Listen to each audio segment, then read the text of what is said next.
Pertama sekali, pembukaan sekolah untuk fasa 1. Seperti mana yang dinyatakan dalam Pelan Pemulihan Negara, untuk fasa 1 tiada sekolah yang dibuka. Maka semua murid untuk negeri-negeri dalam fasa 1, sama ada mereka di sekolah rendah atau mereka di sekolah menengah, mereka akan terus melaksanakan PDPR. Ya. Seterusnya, bagaimanakah pula pembukaan sekolah rendah dalam fasa 2? Fasa 1 tidak ada yang akan ke sekolah. Ya. Fasa 2 untuk murid sekolah rendah hanya murid MBK, iaitu murid berkeperluan khas, ya, anak-anak istimewa di sekolah kebangsaan pendidikan khas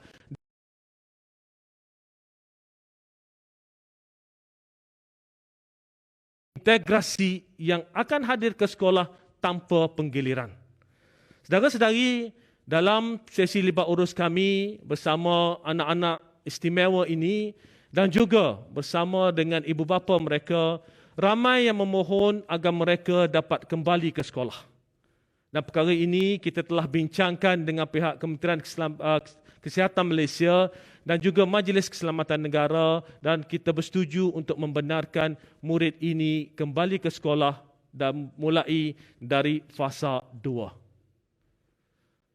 Seterusnya adalah pembukaan sekolah menengah dalam fasa 2. Untuk sekolah menengah dalam fasa 2, selain daripada murid tingkatan 6 semester 2 IBD, murid tingkatan 6 semester 2 IBD tahun 2 dan juga program pra-universiti semester 3 di Sekolah Sukan Malaysia, murid MBK yang disebutkan tadi dan murid kelas peperiksaan antarabangsa yang disebutkan dalam senarai termasuk IGCSE, O-Level, A-Level dan Australia Higher School Certificate dan IBDP ini dibenarkan untuk hadir ke sekolah dalam fasa 2. Mengapa? Murid-murid kelas peperiksaan ini akan menduduki peperiksaan dalam masa yang terdekat. Maka untuk mengurangkan tekanan kepada anak-anak ini yang bakal menduduki peperiksaan, kita benarkan mereka kembali ke sekolah dalam konteks ini tanpa penggiliran. Saya bagi contoh, murid tingkatan 6 semester 2. Mereka akan menduduki peperiksaan STPM semester 2 pada akhir bulan Oktober. Maka kita benarkan mereka kembali ke sekolah tanpa penggiliran dan mematuhi segala SOP yang telah ditetapkan.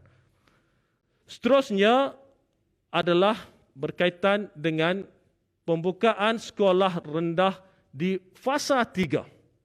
Ya, tadi pembukaan sekolah rendah fasa 2, pembukaan sekolah menengah fasa 2. Sekarang ini pembukaan sekolah rendah fasa 3. Untuk pembukaan sekolah rendah fasa 3, kalau kita ingat tadi di fasa 2, murid MBK di SKPK dan juga PPKI hadir ke sekolah. Murid prasekolah, kita tambah satu kumpulan yang akan hadir ke sekolah dalam fasa 3 adalah murid prasekolah serta tadika swasta yang hadir tanpa penggiliran. Murid lain masih lagi laksanakan PDPR. Umumnya, fasa 1, fasa 2 sekolah ditutup untuk sekolah rendah. Fasa 1 sekolah ditutup untuk sekolah rendah dan sekolah menengah. Ya. Fasa 2 sekolah rendah kita buka untuk murid MBK dan sekolah menengah kita buka untuk murid kelas peperiksaan yang akan menghadapi peperiksaan dalam masa yang terdekat dan juga murid MBK di sekolah menengah. Itu fasa 2. Masuk fasa 3, murid sekolah rendah masih lagi belum ke sekolah secara keseluruhannya, hanya murid MBK yang saya jelaskan tadi dan murid prasekolah. Atau di sekolah tadika swasta, murid tadika swasta. Murid-murid lain di sekolah rendah masih kekal di rumah melaksanakan PDPR dalam fasa 3. Seterusnya adalah pembukaan sekolah menengah dalam fasa 3. Ya. Yang kuning itu adalah tambahan daripada yang asal. Yang asal kita sebut tadi, pembukaan di fasa 2, siapa yang boleh ke sekolah, 3 kumpulan yang kita sebutkan tadi.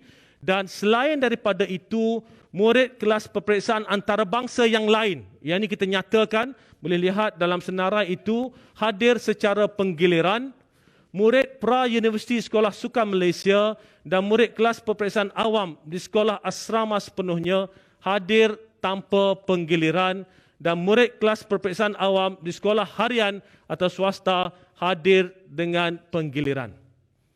Apa yang kita boleh lihat dalam konteks ini, umumnya kalau saya boleh ringkaskan bahawa untuk fasa 3 yang hadir ke sekolah bagi sekolah menengah selain daripada murid berkeperluan khas adalah murid kelas peperiksaan. Yang detail tu adalah jenis-jenis peperiksaan yang dibenarkan hadir. Ya. Jadi, murid kelas peperiksaan awam, kalau mereka ini adalah murid asrama, maka mereka tak digilirkan. Maknanya, kalau tingkatan 5 masuk ke asrama, kita tak gilir minggu ni datang, minggu depan balik, tak ada. Ya, kita teruskan kekalkan mereka di asrama dengan SOP yang saya akan jelaskan nanti. Iaitu untuk pembukaan sekolah bagi fasa 3. Fasa 3, sekolah menengah, kelas peperiksaan sahaja umumnya. Ya, orang lain tak pergi lagi. Jelas? Seterusnya, pembukaan sekolah rendah dalam fasa 4. Okey. Kalau kita lihat pelan pemulihan negara, fasa 4 adalah fasa apabila semua sektor dibuka. Namun, dalam konteks kami, sekolah-sekolah akan dibuka dalam fasa keempat ini masih secara berperingkat. Buka secara berperingkat. Jadi, kalau kita lihat dalam fasa 4, murid-murid lain untuk fasa 4 pembukaan sekolah rendah, murid MBK masih hadir seperti biasa tadi kita sebut. Murid prasekolah hadir. Yang ingat fasa 3 prasekolah hadir, MBK hadir. Untuk tempoh 3 Oktober hingga 17 Oktober. Ingat kita buka sekolah 3 Oktober ya. Tempoh 2 minggu pertama ini, murid lain di sekolah rendah masih belum hadir ke sekolah. Mereka masih laksanakan PDPR. Okey. Seterusnya kena tengok tarikh ya. Ini 17 Oktober hingga 31 Oktober. Right? Tadi 3 Oktober hingga 17. Murid sekolah rendah dia tak pergi lagi. Yang pergi hanya murid berkeperluan khas dan juga murid prasekolah. Right? Masuk 17 Oktober, maka murid tahap 1 iaitu murid tahun 1, tahun 2 dan tahun 3 akan datang ke sekolah secara penggiliran. Bermula daripada 17 Oktober. Right? Murid tahap 2 iaitu murid tahun 3, tahun 4 dan tahun 4, tahun 5 dan tahun 6 akan masih laksanakan PDPR. Kemudian ini 17 Oktober hingga 31 Oktober. Kemudian 2 minggu berikutnya, maka murid tahap 2 iaitu tahun 4, 5 dan 6 akan mula hadir ke sekolah secara penggiliran. Boleh faham ya? Umumnya negeri fasa 3 sekolah rendah kita bagi murid negeri fasa 4 sekolah rendah, murid MBK akan datang ke sekolah terlebih dahulu dengan murid prasekolah. Kemudian untuk tempoh 2 minggu bermula 3 hingga 17 hari bulan. Lepas 17 murid tahap 1 iaitu murid tahun 1, 2 dan 3 akan hadir.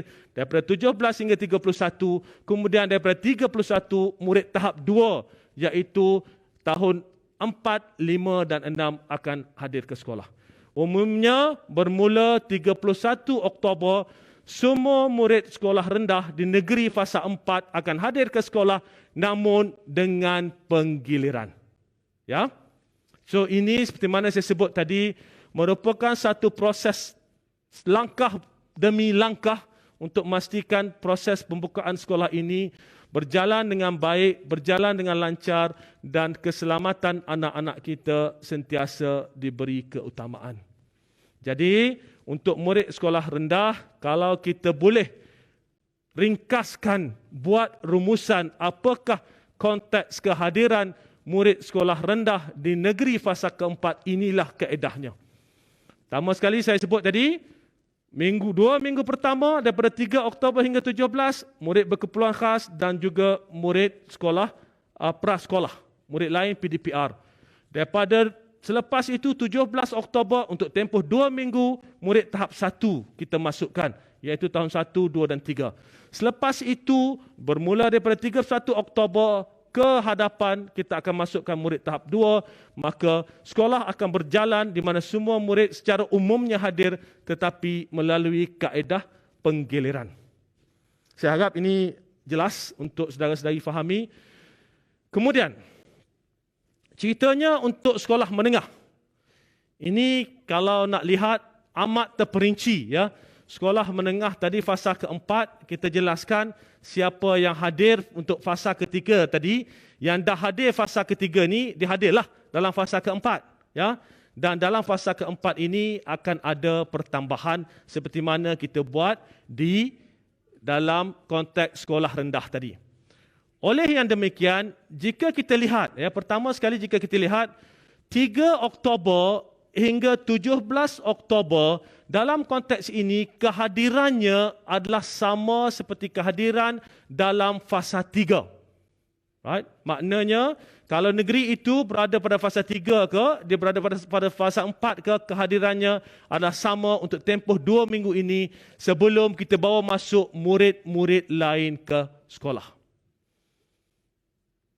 Kita lihat dalam konteks ini, bermula daripada 17 Oktober, maka akan masuk murid kelas peperiksaan awam tingkatan 3 dan 4 di sekolah asrama sepenuhnya, dan mereka ini hadir tanpa penggiliran. Kita dah nyatakan apakah yang dimaksudkan dengan sekolah asrama sepenuhnya.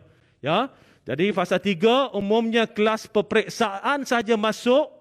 Fasa 4 kita mula membawa masuk lepas 2 minggu, bermula daripada 3 hingga 17. Selepas 17 kita mula buat masuk tingkatan 3 dan tingkatan 4. Kalau tingkatan 3 atau tingkatan 4 ini bersekolah di sekolah asrama sepenuhnya, maknanya semua kawan-kawan lain berada di asrama, maka mereka boleh hadir tanpa penggiliran. Seterusnya adalah murid tingkatan 3 dan tingkatan 4 murid peperiksaan awam, tingkatan 3, tingkatan 4, sekolah harian atau swasta hadir secara penggiliran. Sekiranya murid itu tidak berada di sekolah asrama, mereka perlu hadir secara penggiliran. Ya. Dan akhir sekali, murid kelas PDP, kelas peralihan, tingkatan 1, tingkatan 2 pada 7 hingga 31 Oktober masih lagi melaksanakan PDPR di rumah. Right? Kita buka 3 hari bulan di fasa keempat hingga 17 murid kelas peperiksaan, kemudian 17 sampai 31 kita tambah tingkatan 3 dan tingkatan 4, yang lain masih lagi di rumah, dan seterusnya kita bawa masuk yang selebihnya ke sekolah bermula pada 31 Oktober. Jadi inilah kaedahnya. Maknanya murid tingkatan 1 dan tingkatan 2 akan mula masuk mulai 31 Oktober sehinggalah akhir tahun ini ataupun pada 10